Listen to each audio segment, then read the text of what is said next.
The boy stood in the lobby barefoot, shivering, clutching a torn backpack to his chest.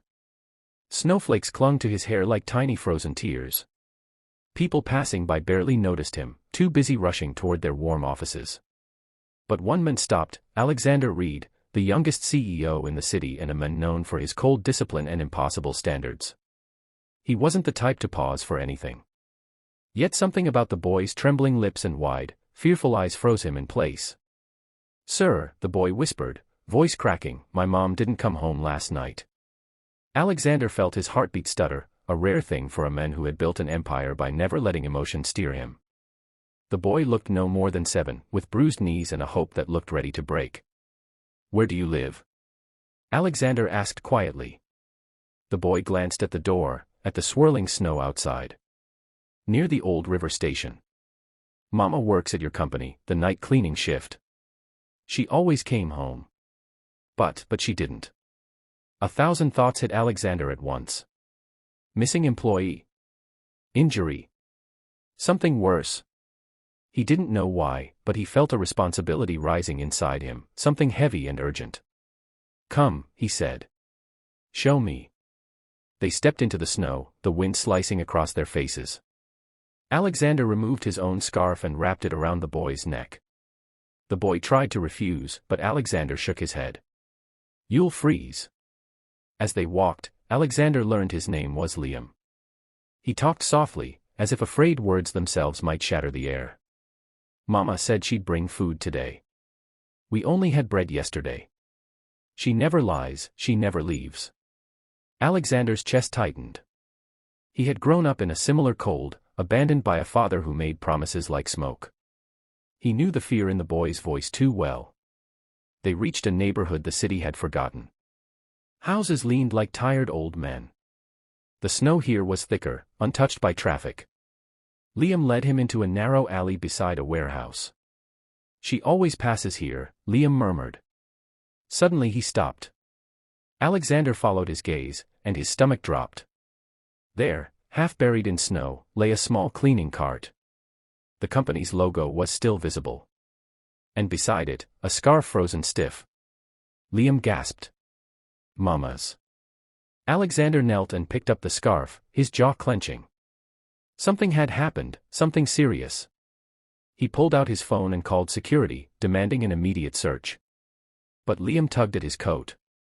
"Sir, there's something else." He pointed toward a broken metal door hanging crookedly on its hinges. Alexander pushed it open, and the stale smell of rust and cold walls enveloped them. A faint cry echoed from inside. Liam ran before Alexander could stop him. "Mama." They found her collapsed behind a stack of crates.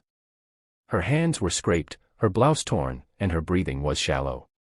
She had slipped on ice while leaving work, hitting her head and fainting. Overnight, the temperature had dropped dangerously low. Alexander immediately took off his coat and wrapped her in it. Then he lifted her into his arms, her weight no struggle but her state terrifying. "You found her," Liam sobbed, hugging his mother's arm. Alexander didn't answer. His throat felt too tight. At the hospital, doctors rushed her into emergency care. Liam clung to Alexander's hand the entire time, refusing to let go. The CEO, who once couldn't stand children, didn't try to pull away. When the doctor finally walked out, smiling gently, Liam's knees nearly buckled from relief. "She'll be okay," the doctor said. Another hour in the cold and he didn't finish. Alexander nodded, feeling a burn behind his eyes. Later, when Liam's mother, Maria, woke up, her eyes filled with tears at the sight of her son and the men who had saved her. "I'm sorry," she whispered weakly. "I didn't want him to worry." "You're safe now," Alexander said. She tried to sit up. I can't lose my job, sir. Please. I only have him." Her voice cracked on the last word. "Maria," Alexander said softly, "you're not losing anything. In fact, you'll be promoted." She blinked in confusion. "You worked double shifts for months," he continued. "You kept this company running at night. I never realized the sacrifices you made. Starting today, you'll supervise the cleaning division, with better hours and better pay." Maria broke down crying, covering her face. Liam turned to Alexander, his voice small but steady. "Sir, thank you for bringing my mom home." Alexander knelt to his level, meeting the boy's eyes. "You were very brave. You saved her." Liam shook his head. "No. You did." For a moment, Alexander felt something shift inside him, a thawing, like ice melting after years of winter. A quiet realization washed over him: all his success, all his wealth, had never given him the warmth he felt now, sitting in a hospital room with a boy who trusted him completely. The next morning, as they left the hospital, snow fell again, but softer, gentler. Liam held his mother's hand, and with his other he reached toward Alexander. Without hesitation, Alexander took it. They walked together toward the car, leaving 3 sets of footprints in the snow, proof that sometimes, family isn't defined by blood, but by the people who choose to stay. And as Alexander glanced at the little boy beside him, he felt something he hadn't felt in years. Hope. A message formed clearly in his mind, one he would carry for the rest of his life. Sometimes, the greatest success is not built in boardrooms, but in the moments when you choose kindness over power, and humanity over pride.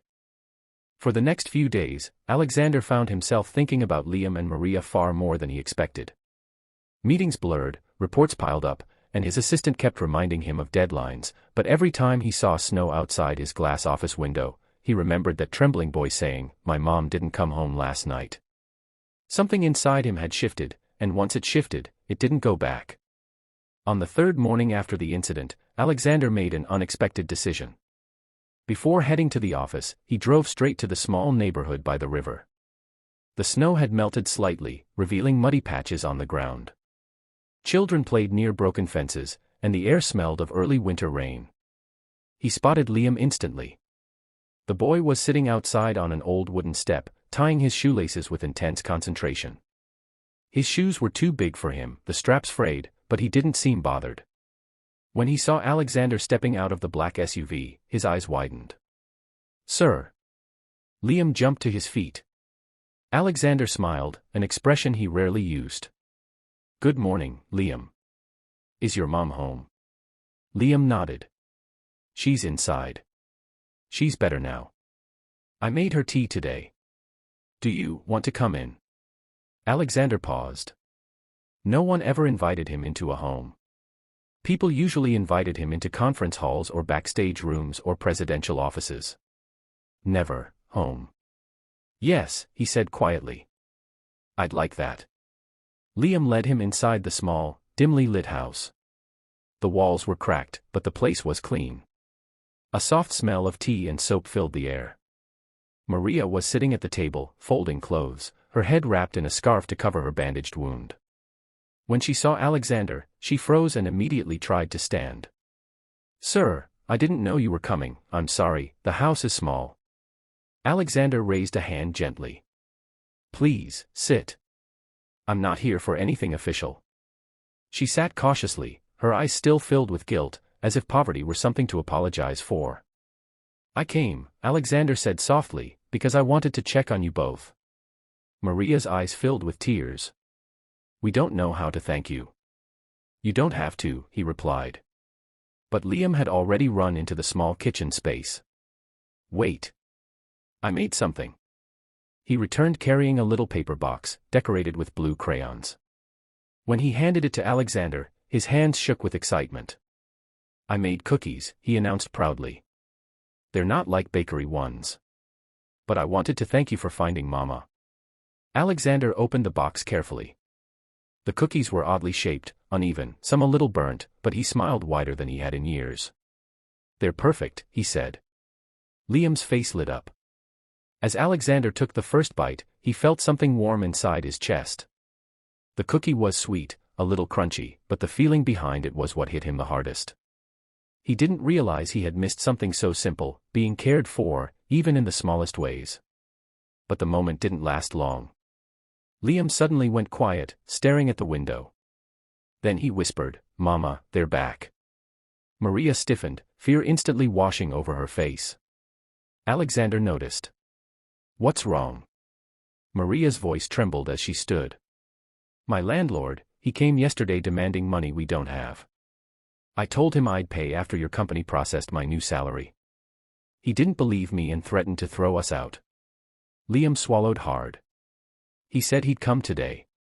Suddenly, loud knocks slammed against the door. Maria. Open up. Liam's small hand slipped into Alexander's instinctively. His body shook. Alexander's jaw tightened. Stay behind me. The door cracked open, and a heavy-set man with a thick coat barged in, followed by two others. His eyes swept the room, landing on Maria with a cruel smirk. You got my money or not? Maria stepped forward, voice trembling. Please. I told you, I'll pay at the end of the week. That's not what I asked, he growled. Alexander stood tall. That's enough. The landlord turned, irritation shifting into confusion, and then into fear as he recognized the face he had seen on billboards, magazines, and business programs. Why, you're Alexander Reid. Yes, Alexander said, stepping forward. And this woman works for my company. You threatened her and her child. Sir, I didn't know, I was just trying to extort her. Alexander's voice hardened. Intimidate a single mother while she's recovering from an injury. The landlord's face drained of color. Sir, please. You have two choices, Alexander said coldly. Leave this house right now and never threaten them again, or I call the police and report every illegal rental practice you've been running. The man stumbled backward, panic in his eyes. No need for that. I'll leave. I'll leave right now. Within seconds, he and his men disappeared. Maria collapsed into a chair, covering her face as silent tears fell. Liam hugged her tightly. Alexander sat beside them, his voice gentle again. You're safe now. I'll make sure you never have to deal with anyone like that again. Maria looked up slowly. Why are you doing all this for us? Alexander hesitated. Because no one ever did it for me. But he didn't say it aloud. Instead, he said softly, because everyone deserves someone in their corner. Liam wiped his mother's tears. Sir, are you going to visit us again? Alexander met his eyes, and something inside him settled. Yes, he said. If you want me to. Liam smiled, the kind of smile that could melt the coldest winter. And for the first time in a very long time, Alexander felt like he finally belonged somewhere.